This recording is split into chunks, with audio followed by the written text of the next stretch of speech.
Hi friends, ఈ మధ్య ఒక ట్రెండింగ్ టాపిక్ అవుతుంది ఔరంగజేబ్ సమాధి గురించి. బేసిక్ ఔరంగజేబ్ సమాధి వల్ల ప్రాబ్లం ఏంది అని అంటే ఏం ప్రాబ్లం లేదు, ఎవరికి ఏం ప్రాబ్లం లేదు. కానీ ఒక సర్టెన్ గ్రూప్ కి, కొన్ని సంస్థలకి, కొన్ని ఆర్గనైజేషన్స్ కి రెండు మతాల మధ్య చిచ్చు పెట్టి ఎప్పటికీ ఏదో ఒక మత విద్వేషాలను రెచ్చగొడితే తప్ప అవి బతకలేని పొజిషన్ లో ఉంటాయి కాబట్టి అవి చేస్తున్న డ్రామా. ఔరంగజేబ్ సమాధి నిన్న మొన్న వచ్చింది కాదు, చాలా సినిమా వచ్చినప్పుడు కాదు. ఔరంగజేబ్ సమాధి వచ్చింది 400 సంవత్సరాల నుంచి ఉంది. వాడు నీచుడైనా, నికృష్టుడైనా, దరిద్రుడైనా వాడు చచ్చిపోయిండు. ఇప్పుడు ఔరంగజేబు సమాధి లోపలున్నా ఏం పీకలేడు, ఔరంగజేబు సమాధి బయటకు వచ్చినా ఏం పీకలేడు.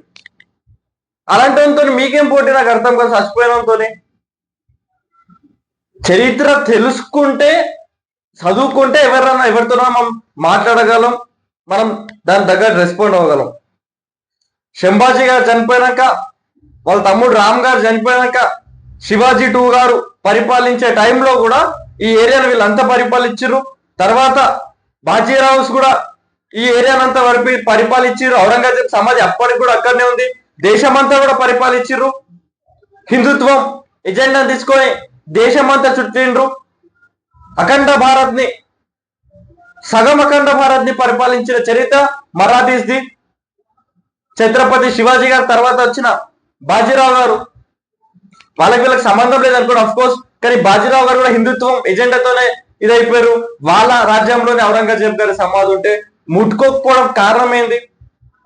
ఎవడైనా శత్రువు అయినా చనిపోయాక వాడు మనతో మనకి ఏం పగుంటుంది, మన బుక్కలతో నువ్వేం చేసుకుంటావు? ఈ ప్రజలు తెలుసుకోవాలా. సో ఇది ప్రజలు తెలుసుకోవాల్సిన అవసరం. కానీ ఔరంగజేబ్ సమాధి పైన ఇప్పుడు రచ్చలు ఇవ్వడానికి కారణం ఏంటంటే, ఒక పనికి మళ్ళా పార్టీ, పనికి మళ్ళా ఆర్గనైజేషన్స్ కొన్ని ఉంటాయి. ఎప్పటికీ రాజకీయ ప్రయోజనాల కోసం కులాల మధ్య, మతాల మధ్య చిచ్చు పెట్టుకుంటా మత విద్వేషాలను రెచ్చగొట్టే పార్టీ అది. ఎందుకంటే నేను మొన్న ఐ మెట్ ఎన్ పర్సన్, ఒక ర్యాపిడో కొట్టే పర్సన్.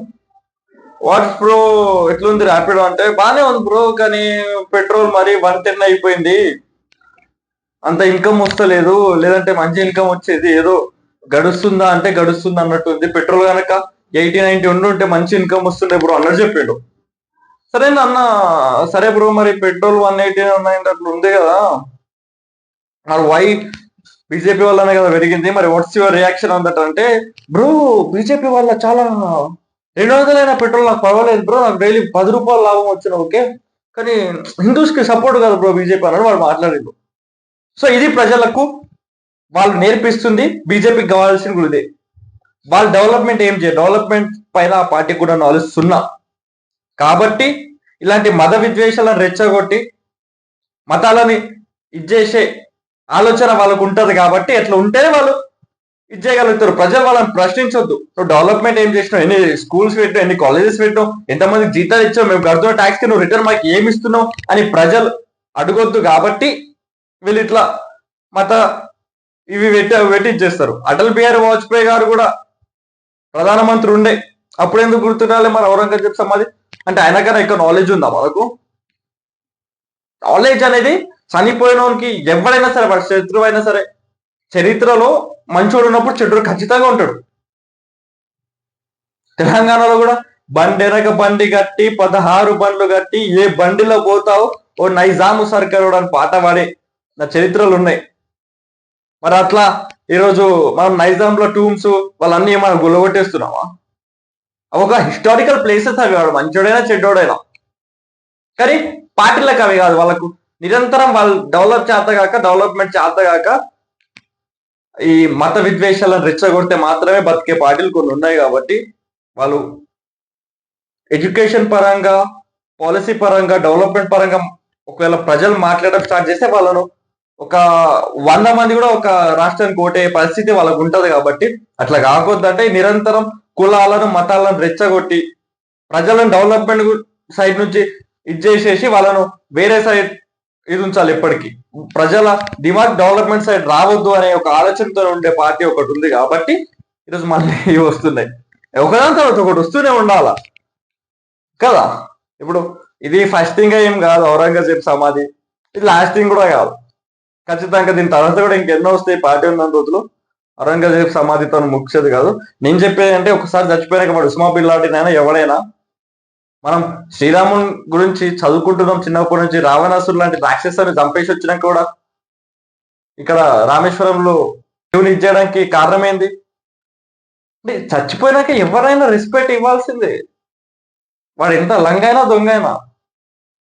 ఇవేందో మన రెస్పెక్ట్ ఇవ్వకుండా ఇవి కుల మతాల గురించి కాకుండా ఇప్పుడు యువత అయినా ప్రజలైనా డెవలప్మెంట్ గురించి ప్రశ్నించండి.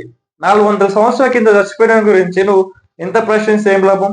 ఛత్రపతి శివాజీ వంశీకుల కన్నా ఎక్కువ తెలుసా మనకు వాళ్ళ దాని గురించి? బాజీరావు ఎంపైర్స్ కన్నా కూడా ఎక్కువ తెలుసా? అటల్ బిహారీ వాజ్పేయి గారి కన్నా కూడా ఎక్కువ తెలుసా? మహాత్మా గాంధీ గారి కన్నా కూడా ఎక్కువ తెలుసా? ఎవరికి మనకి ఏం తెలుసు? సో ఇవి వీటిల గురించి వాట్సాప్ స్టేటస్ లో పెట్టుడు కాకుండా డెవలప్మెంట్ గురించి 200 సంవత్సరాలు బ్రిటిష్ వాళ్ళు పరిపాలించిన తర్వాత 70-80 సంవత్సరాలు ఇప్పుడు మనకు రాజ్యాంగం వచ్చి ఇండిపెండెన్స్ వచ్చిన తర్వాత ఒక ప్రధానమంత్రి వచ్చి సంవత్సరం 2 కోట్ల ఉద్యోగాలు ఇస్తా అని చెప్పినాక కూడా ఈ 80 years ఎడ్యుకేషన్ ని మనం పక్కన పెట్టేసి ఆ సంవత్సరం 2 కోట్ల ఉద్యోగాలు ఏడున్నాయని అడగాక మనం ఔరంగజేబ్ సమాధి గురించి అడిగితే మనం ఎంత పిచ్చలో మనం అర్థం చేసుకోవాలి.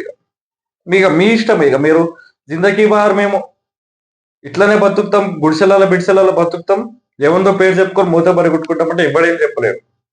మేము చెప్పేది ఏంటంటే మీరు ఎప్పటికీ మీ హక్కుల గురించి మీరు కొట్లాడాలని మేము చెప్తాం. అది మీరు అడగకపోతే మీకు మత విద్వేషాలు కులాల మధ్య కొట్లాట కావాలంటే అది ఎవరేం చేయలేరు ఇప్పుడు.